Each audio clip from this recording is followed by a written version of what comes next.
March 15th, 2025. Hudson Valley Prepping and Survival back with a couple news stories for you. SpaceX launching to Mars. Cooking emissions rival fossil fuels in LA. Tornado outbreaks threaten the South. Let's get into it.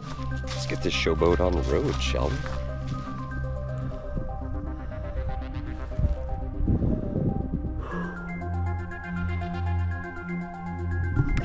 Yeah, boy. We did it. Let's see. Oh, yeah. Oh, yeah. That hill you see over in the distance there, you can just barely make out the fire tower on the top of that sucker. Stitching Mountain, there's some rain coming down through the valleys. Fulfilling promises. One subscriber at a time. That's Hudson Valley Prepping and Survival. Howdy, folks. Welcome back to Hudson Valley Prepping and Survival.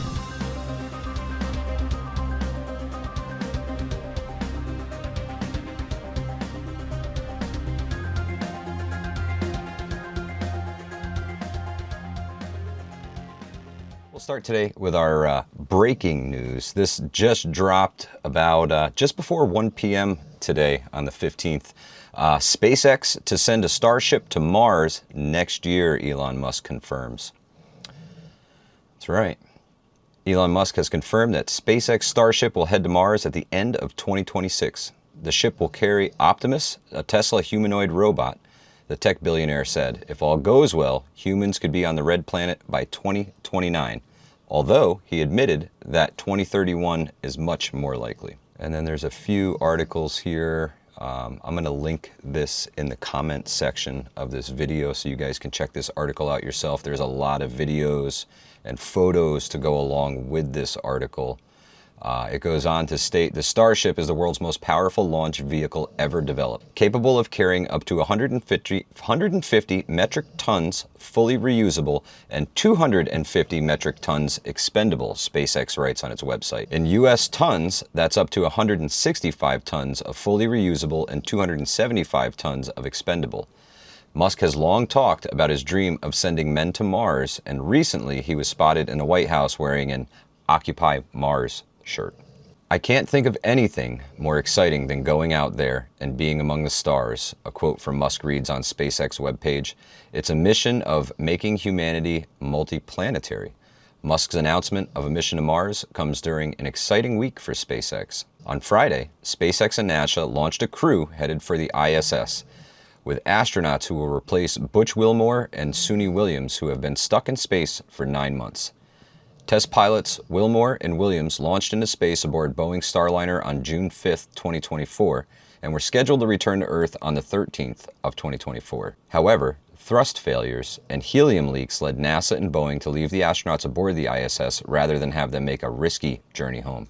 Well, he's saving some stranded astronauts. That's kind of cool. And apparently, late next year's, we're sending a craft to Mars.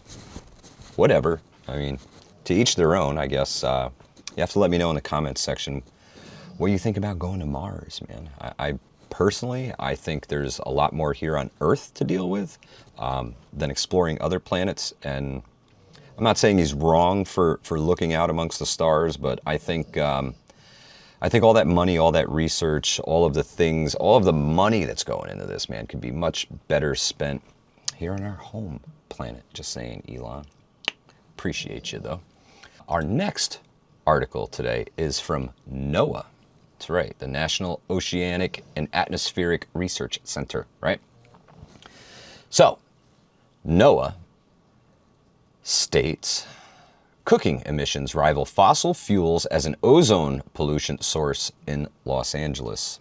As the adoption of cleaner burning engines and electric vehicles drive fossil fuel emissions lower, scientists have discovered that a surprising pollution source is playing a significant role in cooking up ozone in the air over Los Angeles. According to new research from NOAA, the potent and often pungent volatile organic compounds, or VOCs, given off from cooking food are now responsible for over a quarter of the ozone production from VOCs generated by human activity in the LA basin. This is roughly equal to the amount of ozone produced by VOCs from on-road and off-road motor vehicles. Wow. A new study published in the Atmospheric and Chemistry Physics takes a more complete look at the mix of VOCs in urban air by adding chemical compounds specifically to cooking emissions to an air quality model set up to replicate the conditions in and around Los Angeles. We knew from our research that chemical compounds from cooking can make up an important fraction of VOCs present in urban air, but they were not well represented in inventories or included in air quality models, said lead author Chelsea Stockwell, a research chemist at NOAA's Chemical Science Laboratory, CSL. Given the known chemical reactivity of some of these compounds, their omission from air quality models may be a blind spot when it comes to urban ozone production. VOCs are one of the 2 ingredients necessary in creating ground-level ozone, an EPA-regulated air pollutant that in high concentrations is toxic to humans, animals, and plants. Ozone is formed in the atmosphere when VOCs undergo a series of photochemical reactions with nitrogen oxide, or NOx, which is primarily generated by vehicle exhaust. I want to give a shout out to the Livingston man for sharing this. His comments that went along with it stated that he believed that they're going to be coming for your cooking stoves next in Los Angeles. So if you're on the West Coast down there in the old state of California, anywhere near LA, be on the lookout, man. This has to deal directly with you, and this study concerns you specifically. And again, I will link this in the comments section below so that you guys can research it and look at the article yourselves. It's actually a pretty long article. I'm not going to get into the whole thing, but it will be linked right down in the comments section. And the final article that I would like to discuss with you guys today is the severe weather outbreak down south. CNN has an article here. It says an even more dangerous tornado threat is imminent in the south after a deadly tornado outbreak Friday night. A powerful storm system roared across the Midwest and South Friday night, unleashing a series of tornadoes that carved paths of destruction and left at least 10 dead in Missouri. The outbreaks of tornadoes raked through towns under the cover of darkness, the most dangerous and deadly time for a tornado outbreak. The magnitude of the damage was still unclear in the early morning hours Saturday as forecasters at the National Weather Service furiously issued tornado warnings and the radar lit up with severe storms from Wisconsin to Mississippi. Missouri. In Missouri, the tornado outbreak late Friday night left at least 10 dead. 6 deaths were reported at several campgrounds in Wayne County, according to the Wayne County Emergency Manager. Missouri Highway Patrol reported 1 fatality in Jefferson County. 2 fatalities reported in the Bakersfield area of Ozarks County. While emergency crews are working to assess damage and assist those affected, according to the Missouri State Highway Patrol, in Butler County, a tornado struck a popular bluff, killing 1 person and injuring several others. Butler County Emergency Management Director Rob Myers told CNN the tornado caused significant damage to supermarkets, kindergarten, and other structures, according to Myers. Texas. At least 3 people died Friday in vehicle collisions in Texas when heavy winds generated severe dust storms and reduced visibility, according to local authorities. 2 of those fatalities reported in separate collisions in Palmer County in the southwestern Texas Panhandle. Arkansas.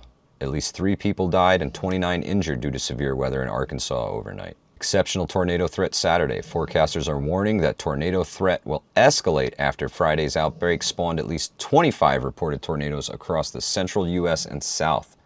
Violent EF4 or stronger tornadoes capable of traveling long distances are possible across the Deep South. More than 130 fires in Oklahoma. Fast-spreading fires started popping up in Oklahoma and the Texas Panhandle Friday afternoon. Fueled by strong winds amid bone-dry conditions, the state battled more than 130 wildfires across 44 counties, according to the Oklahoma Department of Emergency Management. Oklahoma Governor Ken Stint signed an executive order Saturday morning declaring a state of emergency in 12 counties due to Friday's dangerous wildfires and straight-line winds. In the Texas Panhandle, evacuations were temporarily required in Lake Tanglewood, Texas, just outside of Amarillo, according to the Randall County Sheriff's Office.